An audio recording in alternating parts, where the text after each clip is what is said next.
It may be June, but this week it feels a bit more like January in Iowa. That huge Democratic field flooding the zone. 19 of the 23 candidates in the state this Sunday, and they're going to share a stage later today, the biggest gathering of candidates so far. And a brand new poll from the Des Moines Register shows where things stand just about 2 weeks before their first debate. Joe Biden leads the pack with 24%. Bernie Sanders, Elizabeth Warren, and Pete Buttigieg basically tied for second. That's a slip for Sanders, a surge for Mayor Pete since the last Register poll in March. Kamala Harris next at 7%. Tied for sixth at 2%, Amy Klobuchar, and our first guest this morning, Beto O'Rourke. He joins us now from Waterloo, Iowa. Beto, thank you for joining us this morning.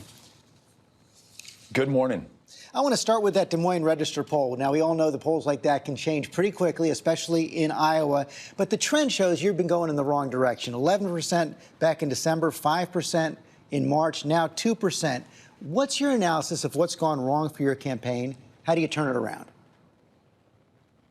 You know, I don't know that this many months out from the caucuses in Iowa that these polls really indicate what our prospects are. If I relied on polls in any race that I'd run, I never would have been able to serve in the United States Congress. We never would have tried to take on Ted Cruz. But the trend and we matters, would have been able to doesn't it? lead the largest grassroots effort in the history of the state of Texas. Well, look, we've got an extraordinary team of volunteers and supporters here today. I was just in Cedar Rapids yesterday, met a young woman, a student named Maggie, who had just knocked on 100 doors. It's those relationships that are made at somebody's doorstep. It's the volunteers, it's the phone calls, it's the canvassing that allows us to connect with the people who will decide this election. So, you know, these polls this far out, I really don't think describe the full picture. We've got a lot of time, a lot of work, but thankfully we have a number of extraordinary volunteers who are going to make this possible. And you don't think you need to do anything different then than what you've been doing? Look, I can do a much better job of engaging nationally, though we've held more town halls, answered more questions than any other candidate. And it's what I enjoy doing the most, learning from the people whom I hope to serve. I think engaging with you on this program and allowing Americans who aren't able to attend one of these town halls to hear my answers to your questions, my vision for this country, what might set me apart from this extraordinary field of candidates who are running to defeat Trump and to bring this country together again. Certainly I can do more of that. But again, I think the fundamentals of this campaign, meeting people, being with them, showing up with the courage of our convictions, and addressing how we're going to make sure that health care is affordable, that everyone can participate in this economy, that we confront the challenge of climate before it's too late, and that we do this in a way that ensures that our democracy fully works. We announced a set of bold democracy reform proposals just this week to bring tens of millions more of our fellow Americans in and to remove barriers with a new Voting Rights Act that ensures that every vote counts and that every voice is heard. If we match that with an end to gerrymandering and getting big, unaccountable money and PACs out of our politics, this democracy is going to be up to the challenge. And no one has worked harder to make sure that this democracy works for everyone than I have. Whether it's the campaign that we ran in Texas or my service in Congress, this is what my life's work has been about. That's one of the ideas that sets you apart, that voting rights proposal you put forward this week. But one of the things we saw in that Des Moines Register poll is reflected in other conversations with Democrats across the country is they're really looking for someone who first and foremost is best positioned to beat President Trump. Why are you that person? Look, when Donald Trump came to my hometown of El Paso, tried to use our community as a backdrop for the case that he wanted to make for a 2,000-mile wall, our community met him and really overpowered his presence with thousands of people who were not against Trump, not against anybody else, but for the best traditions of this country. I live in and raising my kids on a beautiful part of the U.S.-Mexico border at a time that this country's attention is trained on it. I think I can tell a very powerful, compelling, positive message about the role that immigration and immigrants play, that we don't have to fear those who are coming here from other countries. And we can do so in a way where we involve everyone. In that Senate campaign, I went to each one of the 254 counties of Texas, won more votes than any Democrat has ever won independents for the first time in decades, and brought along 500,000 Republicans as well. So this history of including people, making our democracy work, and frankly, George, the fact that we can bring Texas and its 38 electoral votes with us shows that we are best prepared to take on Donald Trump, to defeat him in November of 2020, and then to bring this very divided country back together again in January of 2021. You mentioned the border. You were opposed to President Trump's tariff threat on Mexico. But to some degree, didn't that threat work in getting Mexico to at least accelerate agreements they had already made with the U.S.? Yeah, I think the president has completely overblown what he purports to have achieved. These are agreements that Mexico had already made, in some cases, months ago. They might have accelerated the timetable, but by and large, the president achieved nothing except to jeopardize the most important trading relationship that the United States of America has. There are 6 million jobs in this country that depend on U.S.-Mexico trade. About 40% of the value of everything that we import from Mexico actually originated here in this country, on factory floors in Michigan, in Indiana, and Ohio. Farmers right here in Iowa who depend on those markets in Mexico that they've worked a lifetime to create. These farmers who are already struggling under a trade war that this president started with China, reciprocal tariffs that are hammering them. They're already underwater in debt. Some of their fields are still underwater from recent flooding. They can't take any more from this president. So we need a leader in this country who's going to make sure that we fight for those farmers, for the American workers, that we strengthen our ties with Mexico, and that we secure our connection with the rest of the world, not through walls or putting kids in cages, but by investing in solutions in Central America to ensure that no family ever has to make that 2,000-mile journey because they're fleeing the deadliest countries on the face of the planet today.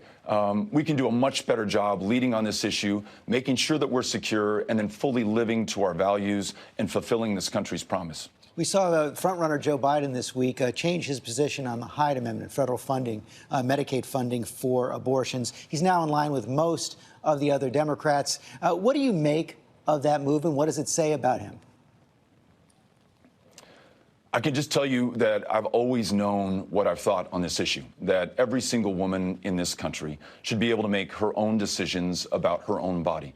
Every single session in the United States Congress, I voted to repeal the Hyde Amendment. I co-sponsored legislation to do the same. And as president, not only will I ensure that we nominate justices who believe that the 1973 decision, Roe versus Wade, is the law of the land, we will complement that by statute with our partners in Congress to make sure that no state can deny any woman the ability to have access to the health care that she needs. We'll also roll back the gag rule, and we'll make sure that our Department of Justice vigorously defends women in every single courtroom. I think it's time that more men join the leadership that women have provided on this issue, and I've consistently been there, and I want to make sure that as president, we do everything in our power to make sure that we stand with women in every single case. Is there any room in the Democratic Party now for those who oppose abortion? Look, I think that's a question that the candidates, including Vice President Biden, are going to have to answer for themselves. I can just tell you that in the midst of a maternal mortality crisis in this country, 3 times as deadly for women of color, access to care is critically important. In my home state of Texas, we saw more than a quarter of our family planning clinics close. It means not only that fewer women are able to access a safe, legal abortion, but the cervical cancer screenings, the family planning help, the ability to see a provider of any kind. This is a life and death matter. So it is very hard for me to believe that we could ever produce a nominee who would not believe in a woman's right to choose and the ability to stand and the mandate for us to stand with women in each and every instance. That's what I believe. That's part of why I'm running. And I think that's a core value, not just of the Democratic Party, but of the United States of America. You say you've been consistent on the issue of choice. You have moved on other issues since your time in Congress, the co-sponsorship of that thin blue line bill, which calls called for the death penalty for cop killers, drilling on the Gulf Coast, means testing for Social Security. And it's drawn some criticism, including from a political science professor at Rice University there in Texas, Mark Jones. I want to show you what he said. A lot of the things that made Beto an attractive candidate against Ted Cruz in 2018, he's discarding by the side of the road as he travels through Iowa and New Hampshire. The idea of being pragmatic and a centrist. He's renouncing all the policies that made him a credible centrist for positions on the left. I think the Beto magic is probably gone. Do you agree with that position? I mean, what do you make of his take that those shifts have undercut your appeal? You know, I've always done what is right, not necessarily what is politically popular. On the City Council of El Paso, ensuring that we extended health care benefits to the same-sex partners of city employees, despite the recall elections and the blowback that followed, calling for an end to the war on drugs and an end of the prohibition on marijuana years before any other major candidate did it.